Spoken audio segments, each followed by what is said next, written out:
À la une ce soir, la colère des marins-pêcheurs de Capesterre-Belle-Eau. Ils avaient érigé très tôt dans la matinée un barrage au pont de Sainte-Marie. Un blocage pour réclamer au préfet l'arrêt de la saisie de leur compte bancaire pour le recouvrement de cotisations d'allocations familiales. Les banlieues parisiennes sont-elles sur le point de s'embraser? Après l'affaire Théo, des violences urbaines se propagent hors de la Seine-Saint-Denis. Affrontements avec la police, véhicules et poubelles incendiées se multiplient. Le reportage de nos correspondants sur place est à venir. Et l'incertitude plane toujours sur l'ouverture de la campagne sucrière. Même si la date du 16 février est toujours avancée, les représentants des ouvriers n'étaient pas à la table des négociations aujourd'hui. La place était au recueillement pour les victimes du 14 février 1952. Elle fait battre le cœur des amoureux, mais aussi celui des commerçants. La fête de la Saint-Valentin était célébrée aujourd'hui. L'occasion de nous intéresser aux tendances de cette année pour ravir le cœur de votre chéri. Bonsoir, je suis heureuse de vous retrouver ce soir. Ce mardi 14 février a été marqué par une actualité sociale agitée. Très tôt ce matin, les marins-pêcheurs de Capesterre-Belle-Eau avaient bloqué le pont de Sainte-Marie. Impossible alors de circuler dans les deux sens. Ces derniers entendaient faire pression sur l'État pour obtenir la fin des poursuites dont ils font l'objet de la part de l'URSSAF. Une dette qui atteint les 7 millions d'euros. Reportage Loïs Ignace. Les marins-pêcheurs en colère se sont mobilisés dès 4 heures ce matin sur le pont de Sainte-Marie à Capesterre-Belle-Eau, rendant ainsi impossible toute circulation entre Pointe-à-Pitre et Basse-Terre. Ils réclament l'arrêt des poursuites de l'URSSAF ainsi que l'ouverture d'une discussion avec le préfet et les différents dirigeants des collectivités majeures. Les pêcheurs de la zone Claude-Condé, de Goyave à Vieux-Fort, on demande l'exonération totale de l'URSSAF. C'est eux qui mettent l'interdiction là. Et si on ne pas voir ça, j'appelle à tous les pêcheurs de Guadeloupe, les C3, qui ont interdit de pêcher dans la zone. À partir de demain, on rentre dans la zone totale.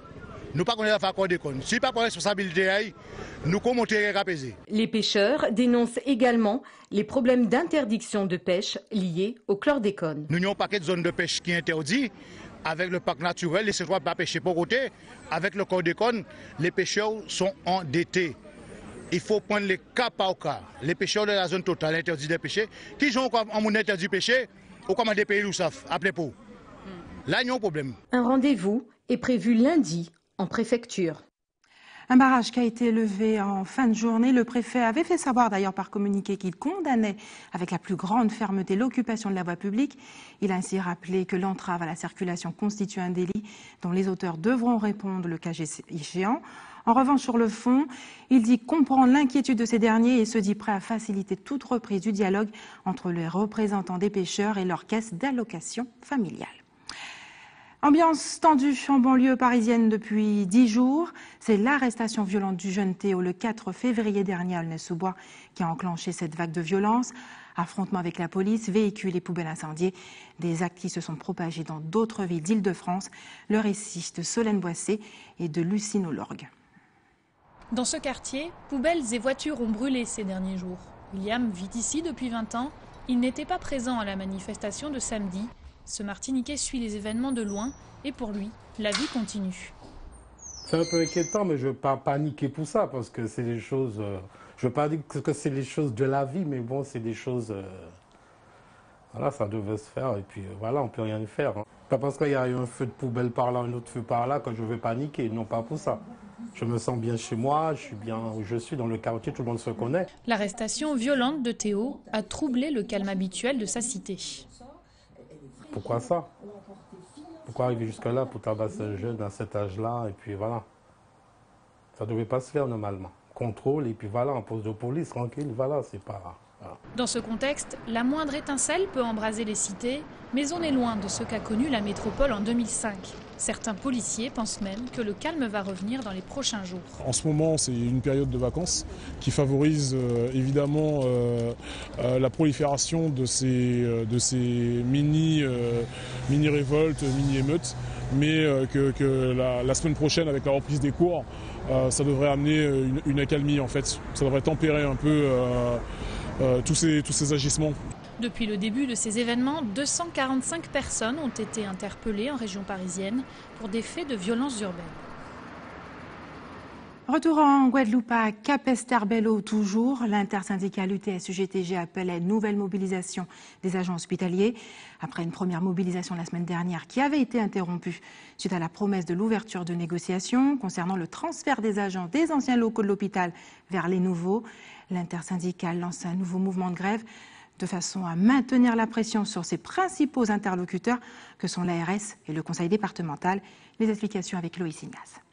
Dans le cadre de la demande de négociation sur le protocole de transfert, une délégation de l'UTS-UGTG du centre hospitalier de Capesterre-Belle-Eau devait être reçue par l'ARS et le conseil départemental cet après-midi. Un rendez-vous qui n'a pas eu lieu. Le directeur a dit nous que l'ARS souhaitait, avec le conseil départemental, souhaitait rencontrer nous jeudi 14 à 14h justement. Et puis finalement, vers 13h, nous recevons un communiqué à eux, un courrier à eux qui a dit nous que ce n'est pas dans le cadre de négociation à protocole de transfert à ça justement, ils voulaient recevoir nous, mais c'était plutôt pour écouter directeur là si j'ai voulu envisager organisation à les services pour transfert là vers le nouvel hôpital là. Les conditions de transfert dans le nouvel hôpital restent encore floues. Passer d'un petit hôpital qui tenait 50 lits et au cas où on trouve environ 200 lits, nous ne pas, c'est pas même dimension là, c'est pas même équipe là, on a besoin plus de monde et c'est ça nous besoin afin que de rassurer le personnel là, si de venir à dans un grand bâtiment là ça. Le syndicat UTS-UGTG promet de durcir le mouvement mardi 21 février si aucune rencontre n'est prévue avant cette échéance. Eux se sont finalement dédits. Les représentants des ouvriers de Gardel-au-Moule ont finalement décidé de ne pas négocier aujourd'hui. La date du 14 février coïncide également à la journée d'hommage rendue aux victimes du 14 février 1952. Reportage Nathalie Dinan et Moïse Dexter qui ont quand même tenté d'en savoir plus sur l'ouverture de la campagne sucrière prévue le 16 février prochain. À 2 jours du départ prévu de la récolte de la canne, les ouvriers de Gardel ont suspendu les négociations internes débutées la semaine dernière. Après avoir obtenu une augmentation de salaire de 1,2% lors des accords de branche, ils ont présenté en interne une autre plateforme de revendication. Nous avons une revendication qui est 25 points. À 25 points là, ça nous détecte 14 points prioritaires et qui ne pas commander 1 centime de la part du patronat. Pas ni 1 centime à mettre sur table là. C'est des points que nous pouvons négocier entre nous. Et aujourd'hui, nous pouvons démontrer que les ouvriers, d'accord avec sens nous ramener le mouvement là. Nous avons ça clairement, le 16 balance là, péqué pour un. En attendant aujourd'hui, 14 février, il était important pour les ouvriers de Gardel de rendre hommage aux anciens, 4 ouvriers de la canne tombés sous les balles en 1952, sans compter la dizaine de blessés. Une issue tragique pour avoir fait grève et voulu de meilleures conditions de travail et de salaire. Mais le dialogue n'est pas rompu. Les représentants syndicaux de Gardel sont prêts à revenir à la table dès demain. 14 février 52, c'est notre mémorable pour nous. Il n'y a pas de question pour nous parler avec le patronage de là. Parce que nous n'avons pas oublier l'histoire en nous. Il n'y a pas passer cette histoire-là, mais ça c'est une histoire historique pour la Guadeloupe. 4 personnes morts moule. Le 14 février 52, nous ne pouvons pas oublier date là ça. Mais comptez les demain, nous parlons pour négocier jusqu'à jour ouvert le 16 pour balancer là ouvert côté 6h du matin. Le début de la récolte de la canne pourrait être compromis d'un côté par les ouvriers de l'usine si les négociations n'aboutissent pas au matin du 16 février, de l'autre par les planteurs si la situation de leur collègue Marie Galantais n'est pas réglée. Et puis sachez qu'une cérémonie du souvenir a lieu en ce moment même devant le cimetière du Moule pour rendre hommage aux victimes de cette tragédie. En bref, le tribunal administratif de Basse-Terre a rendu son verdict aujourd'hui. Il a annulé l'élection de la Chambre de commerce et des industries des îles de Guadeloupe au motif du non-respect des règles de parité. Henri Nagapin, qui n'a plus de mandat en tant que président pour prendre des décisions, dispose d'un délai d'1 mois pour faire appel. Et c'est un coup de colère qui a fait beaucoup parler hier en Martinique. Le metteur en scène Hervé Deluge a forcé l'entrée principale de la salle de spectacle L'Atrium. Un acte désespéré qui a en tout cas permis de mettre l'accent sur les nombreuses difficultés rencontrées par les artistes. Alizé Lutran, Guy Raphaël René. Ce 4x4 à l'intérieur du Tropicatrium ne sert pas à une représentation théâtrale. Il s'agit du véhicule d'Hervé Deluge. Le metteur en scène martiniquais a projeté son pick-up dans la vitrine du Tropicatrium, finissant sa course à 1 mètre du poste du vigile. Il est entré directement à mon niveau dans l'accueil. Il est descendu du véhicule et il voulait monter se suicider à l'étage. J'ai demandé qu'on le retienne Et j'ai appelé tout de suite la police. Et comme vous voyez, il est arrivé à moins de 2 mètres de mon comptoir, quoi. Sous le coup, j'étais un petit peu choqué et je ne réalisais pas en fin de compte. C'est après que vraiment ça m'est monté, mais j'ai risqué ma vie, vraiment, je rends grâce à Dieu pour ça. Ouais. Hervé Deluge s'était déjà présenté ce matin vers 9h au Tropicatrium, où il a, semble-t-il, eu un échange avec la direction qui ne lui aurait pas plu. Il est monté à l'étage voir la direction et c'est de là que la secrétaire m'a appelé pour me dire qu'il y a un problème de venir vite. Et quand je suis monté, j'ai vu qu'il sortait du bureau du directeur, apparemment qu'il avait fait des saccages, je ne sais pas quoi. Et ensuite, quand il allait voir monsieur dans le bureau de monsieur Lagier, et quand il est entré dans le bureau de monsieur Lagier, il est ressorti, il a pris l'extincteur pour pouvoir le lancer sur eux. C'est là que je l'ai maîtrisé, je l'ai tenu. Et il m'a écouté, je l'ai fait sortir du site, il m'a vraiment écouté. Hein. Il s'est calmé, il est descendu, il est parti. Rapidement intervenus, les forces de l'ordre ont interpellé le metteur en scène. Devant le commissariat de Fort-de-France, ses amis artistes, venus le soutenir, n'excusent pas cet accès de colère, mais ils mettent l'accent sur les difficultés rencontrées par les artistes. Chaque fois, il y a un comme ça. Chaque fois, il y a un comme ça. C'est impossible. Situation, nous, en tant qu'artistes matiniques, qui c'est la danse, qui c'est la musique, qui c'est le théâtre, nous, nègres matiniques, c'est pas possible. Il y a fait tout carte modèle festival. Il n'y a pas fait un foot, fait pièce festival, ben nous, on n'est rien.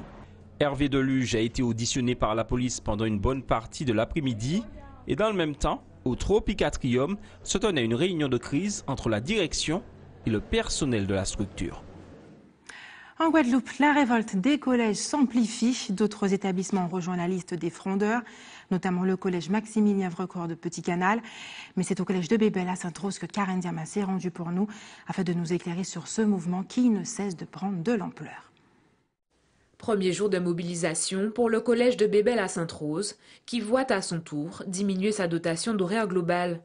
Une décision catastrophique pour cet établissement qui accueille déjà 660 élèves dans des classes souvent trop chargées.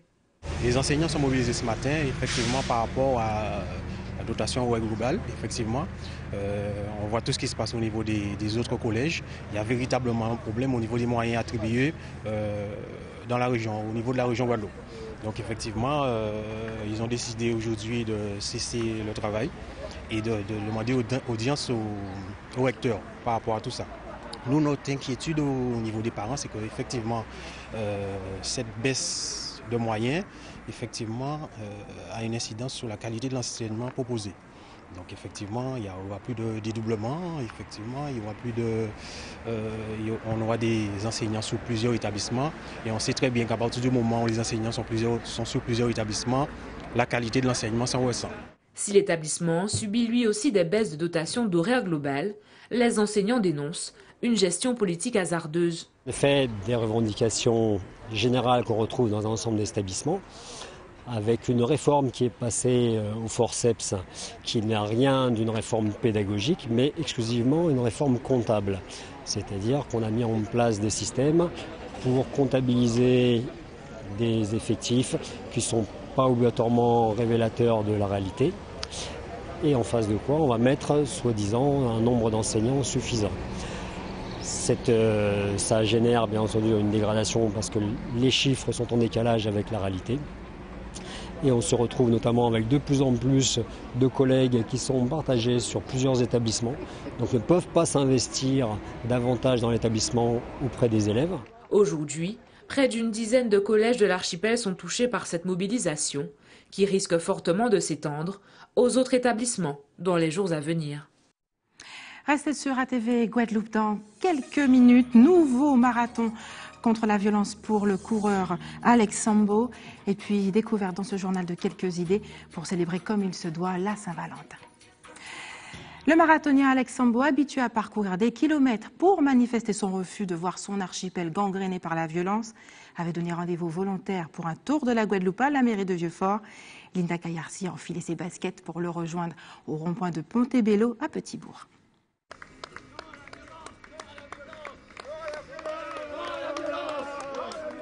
Un slogan et une volonté commune, dire non à la violence qui gangrène l'île. Alex Sambo en a fait un défi sportif d'une semaine. Aujourd'hui, ça s'est super bien passé malgré la chaleur. Et malgré un rétrécissement du parcours, parce que je vais partir de Vieux-Fort ce matin, ce qui faisait 40 km, malheureusement, suite à une petite grève, je suis parti de Capesterre-Belle-Eau pour traverser Sainte-Marie bien difficilement et pour entrer à Petit-Bourg. Donc j'ai fait environ 17 km, mais ça a été très bien ce matin. L'objectif d'Alex Sambo, donner de l'espoir à la Guadeloupe et rassembler un maximum de Guadeloupéens pour cette grande cause. Et tant pis pour les sceptiques des marches contre la violence. Je réponds tout simplement, tant qu'on ne se bat pas, tant qu'on n'insiste pas, tant qu'on ne serre pas les mains, ça ne servira à rien. Donc il faut continuer à serrer les mains, il faut continuer à se battre et on va tous y arriver ensemble, je pense. Et pour dire, il y a un fléau de pas normal qui se passe en Guadeloupe, il faut qu'on soit très vigilant pour l'avenir de nos enfants, l'avenir de notre belle Guadeloupe. Prochaine course contre la violence, jeudi, au départ des Abîmes, pour une arrivée à Morne-à-l'Eau. Lui aussi a parcouru des kilomètres pour rencontrer son public, celui qu'il a hissé au rang de l'une des plus belles voix de la soul jazz caribéen. Éric Péduro sera en concert ce samedi 18 février à la scène nationale de l'Archipel à Basse-Terre. Éric, bonsoir. Bonsoir. Merci d'avoir accepté notre invitation. Merci de m'inviter. Nous sommes ravis de vous recevoir comme à chaque fois sur ce plateau. Ma première question, Éric, comment allez-vous? Quel est votre état d'esprit aujourd'hui? Super, super. Très content. J'étais sur les barrages aujourd'hui. On vous a vu tout à l'heure sur la télé Guadeloupe. Ah bon, d'accord. Je me suis dit que effectivement, comme j'ai vu les équipes d'ATV, mais super. Voilà, je suis content d'être en Guadeloupe, content d'être chez moi, content d'avoir l'occasion de jouer en Guadeloupe, à l'Archipel. Pour moi, c'est un moment unique, l'occasion de mettre les petits plats dans les grands et voilà, de proposer quelque chose d'encore différent, encore original. Voilà. Alors, près de 500 personnes sont attendues ce samedi à l'Archipel à Basse-Terre. Que réservez-vous au public ce soir-là? On parle d'un grand show. On parle d'un grand show? Ah bon? Effectivement, j'ai envie de faire une belle célébration. Je pense que c'est quelque chose qui vient cristalliser à peu près 10 ans de scène. J'ai commencé même avant avec Stardom, mais depuis Stardom et depuis Si ou Pas Là, qui était mon premier morceau, j'ai quand même fait du chemin. Et j'avais envie finalement de cristalliser ça sur scène, d'inviter les artistes que j'aime. Par exemple, les artistes comme 700 Atto, qui est la nouvelle scène Gouroka, qui commence à faire son petit bout de chemin, Dominique Coco, Fred Dehay. Et voilà, j'avais envie de jouer et de célébrer ça avec eux sur scène. Bien sûr, avec de la danse et toutes les petites surprises qu'on peut avoir. Et je ne pourrais pas dire tout ce soir, mais voilà, pour ceux qui connaissent ce que je fais et qui font confiance à mon sens de la qualité, je pense que... Votre exigence, en tout cas. Mon exigence, oui. Je l'ai précisé tout à l'heure, vous avez fait des kilomètres pour rencontrer votre public. Vous ne vivez pas en Guadeloupe, mais à Détroit, aux États-Unis, oui. Si je ne me trompe pas. Vous communiquez beaucoup avec vos fans, notamment sur les réseaux sociaux. Vous livrez parfois une partie de votre intimité. Ce sont des moments importants pour vous. C'est important pour vous de préserver ce lien? Oui, absolument, en fait. Aujourd'hui, on est tous très connectés, ultra connectés. Après, bon, Facebook, je me lâche complètement. J'aime bien avoir complètement brisé la glace qu'il peut y avoir entre un artiste et son public. Et puis, j'utilise Facebook vraiment pour m'exprimer sur les sujets qui me touchent. Et voilà, c'est ce lien-là que je trouve extrêmement important à garder, particulièrement quand on est loin. Moi, je suis effectivement à Détroit. Et ce que je voulais... Être aux États-Unis, c'est intéressant parce que pour moi, il n'est absolument pas question de me laisser séduire par l'appel de l'international, par l'appel de toutes ces cultures du monde. Et en fait, ça me donne vraiment envie systématiquement de revenir vers ma culture, en fait, des choses qui me sont propres, qui me ressemblent, et continuer à alimenter en fait cette identité artistique que je suis toujours en train de faire grandir. Et c'est la raison pour laquelle ma musique aujourd'hui, c'est une musique qui va du traditionnel aux musiques actuelles. C'est quelque chose qui est toujours entre deux mondes, comme je suis moi-même entre deux mondes. Vous revenez souvent en Guadeloupe aux origines. Est-ce que vous pensez à revenir définitivement ici? J'y pense, oui. J'y pense tous les jours. Et chaque fois que je pose les pieds en Guadeloupe, j'ai envie de rester, c'est sûr. C'est sûr. Votre dernier projet musical, en tout cas c'était un EP, Tribute to Mona, un hommage à Eugène Mona, que vous êtes venu d'ailleurs présenter sur ce plateau à TV Guadeloupe. À quand un prochain album solo d'Éric Pédurant? C'est quelque chose que je prépare. J'ai 2 projets en cours, mais c'est vrai que j'ai envie de parler de ce projet que je suis en train de préparer. C'est mon 3e album solo. qui sera quelque chose que j'imagine très chaleureux, très intimiste autour de la chanson, quelque chose qui évoque Fred Day, qui évoque, vous savez, ces petites begins qu'on pouvait faire uniquement à la guitare et qu'on peut chanter autour d'un feu. Et en fait, c'est vraiment cet esprit-là, et dans cet esprit-là que je vais faire mon 3e album, et un petit peu me séparer du big band, d'un groupe avec énormément de musiciens comme je peux le faire en ce moment. Mais voilà, explorer d'autres horizons. Effectivement, j'ai envie de sortir d'autres projets. Merci Éric Péduran d'avoir accepté notre invitation. Le rendez-vous, c'est samedi soir, samedi 18, à l'Archipel à Basse-Terre. Est-ce que vous donnez du sens à la Saint-Valentin? Alors, c'est intéressant. C'est une question intéressante. Vous avez acheté un cadeau Qu'est-ce que vous voulez à dire? votre Valentine? Pour moi, je veux dire quelque chose qui est plutôt consensuel. Pour moi, la Saint-Valentin, c'est un petit peu tous les jours. Maintenant, c'est vrai que c'est l'occasion de dire aux gens qu'on aime, qu'on les aime. Moi, perso, je ne crois pas avoir fait grand-chose pour la Saint-Valentin. Je me sens pas particulièrement coupable de ne pas l'avoir fait. Mais ce n'est pas forcément un jour spécial pour moi. Mais on a pensé en tout cas à ceux qui marquent le coup. Quelques idées cadeaux, on regarde ensemble. Un reportage signé de nos confrères d'ATV Guyane. On regarde ensemble.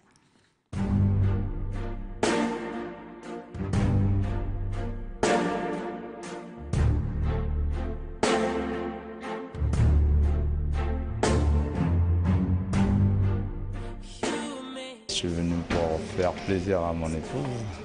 Nous sommes mariés, ça va faire bientôt 2 ans. Donc je suis venu faire plaisir comme d'habitude.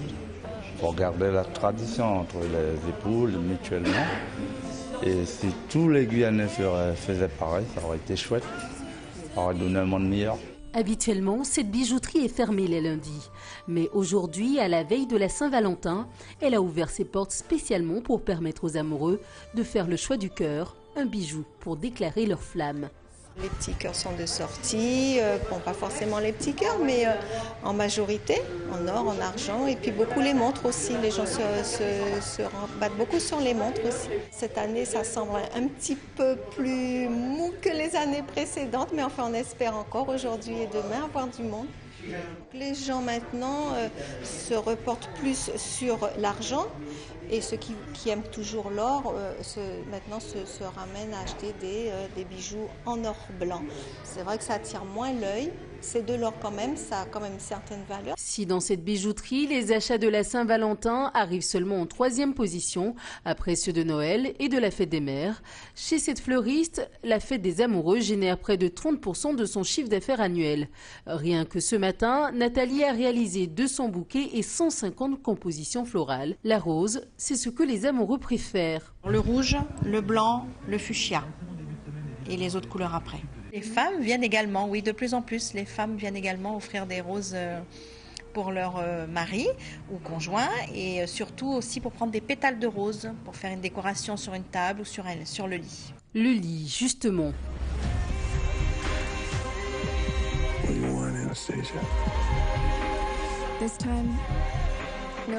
Depuis la sortie du film 50 nuances de gris en 2015 et de son 2e opus en ce début d'année, les clients de cette boutique de lingerie et d'accessoires recherchent surtout les menottes, les masques, beaucoup, les fouets, les cravaches, qui veulent vivre l'expérience SM. Il doit me rester 2 paires de menottes. Parce que j'en ai déjà acheté, en racheté comme ça. Les 50 nuances de gris ont eu une grande influence sur leur choix de cette année, en tout cas. Autre sujet maintenant, il faisait partie des nombreuses personnalités engagées dans le monde littéraire et culturel antillais.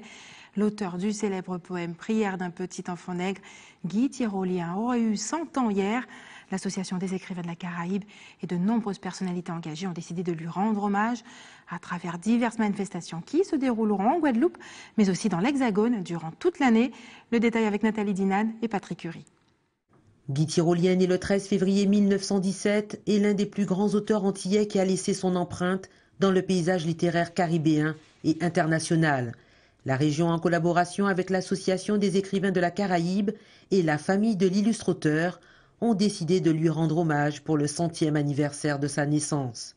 En baptisant cette année 2017 Guy Tyrolien, le but, célébrer l'homme et son œuvre. Nous avons donc réuni toutes les personnes qui organisent des manifestations littéraires ou autres pour relayer justement cet hommage qui va être rendu tout au long de l'année à travers multiples manifestations, que ce soit en musique, que ce soit en théâtre, que ce soit en lecture, en manifestations littéraires. Et nous avons l'association des écrivains de la Caraïbe et la région Guadeloupe choisi pour permettre à tout Guadeloupéen d'avoir le maximum d'informations sur ce qui va se passer cette année Guy Tyrolien. Un an pour nous rappeler sa belle plume, celle qui nous a écrit Balle d'or, Feuille vivante du matin ou encore Prière d'un petit enfant nègre. Faire revivre un poète un peu oublié en Guadeloupe, 100 ans, c'est un siècle. Nous mettons un point d'honneur cette année à nous rassembler et à faire connaître ou reconnaître, découvrir ou redécouvrir cet auteur, ce Guadeloupéen, Marie Galanté, qui est Guy Tyrolien. Des hommages qui ont déjà commencé avec l'inauguration du square Guy Tyrolien à la cité Henri IV. À Paris aussi, des manifestations sont prévues. Elles mettront l'homme à l'honneur aux côtés de ses compagnons de combat pour la négritude, Léon Gontran-Damas, Léopold Sédar Senghor et Aimé Césaire. Et c'est l'heure des informations pratiques maintenant. La préfecture lance un appel à projet contre la haine et les discriminations anti-LGBT. L'association des lesbiennes, des gays, des bi et des transsexuels. Vous pouvez envoyer vos dossiers jusqu'au 3 mars. Pour plus d'informations, n'hésitez pas à appeler au 01 40 15 71 24. Et l'établissement français du sang vous donne rendez-vous demain au centre commercial de Milénis aux Abîmes, dans l'allée 24 et 25, de 13h à 17h30. Et enfin, si vous avez des informations à nous communiquer, n'hésitez pas à nous appeler au 71 2 fois ou à nous envoyer vos communiqués à rédaction@atv.gp. Et voilà, c'est la fin de notre édition locale et régionale. Mais restez encore sur ATV Guadeloupe dans quelques minutes et d'y planter pour Questions directes.